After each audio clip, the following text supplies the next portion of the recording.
यानी कि जो गुर्दा यानी किडनी होती है उसकी सबसे छोटी जो इकाई होती है वो नेफ्रॉन होती है।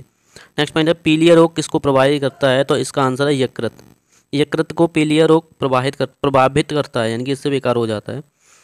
पैरामीशियम में उत्सर्जन द्वारक को इस नाम से जाना जाता है, साइटोपाइज इसको बोलते हैं। यूरिक एसिड मूत्राशय में किसमें प्रमुख नाइट्रोजनी अपशिष्ट होता है, तो नाइट्रोजनी प्रमुख अपशिष्ट पक्षियों में होता है। पक्षी जो होते हैं वो यूरिक एसिड की फॉर्म में वेस्ट एक्सक्रीज करते हैं, यानी कि बाहर निकालते हैं। अम्लजन कोशिका का अर्थ किसका स्रावन होता है, यानी अम्लजन जो कोशिका होती हैं उससे हाइड्रोक्लोरिक एसिड जैसे HCl बोलते हैं इसका स्रावन होता है। परागज्वर किसका लक्षण है, तो ये परागज्वर जो होता है वो एलर्जी, यानी कि परागकण किसी के संपर्क में आते हैं उसे एलर्जी हो जाती है। किस खाद्य फसल में प्रोटीन की मात्रा सर्वाधिक पाई जाती है, तो इसका आंसर है सोयाबीन। सोयाबीन में सर्वाधिक मात्रा में प्रोटीन्स प्रेजेंट होता है। नेक्स्ट पॉइंट है बहुत अधिक पकाना और खाद्य तेलों का बार बार प्रयोग अत्यधिक अवांछनीय है, यानी कि नुकसानदायक क्यों है।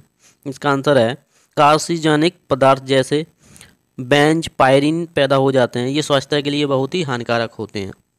नेक्स्ट पॉइंट है थाइमस ग्रंथि किस हार्मोन्स को पैदा करती है, तो आप बताएंगे थाइमोसिन जो हार्मोन्स होता है ये थाइमस ग्रंथि के द्वारा एक्सक्रेज होता है।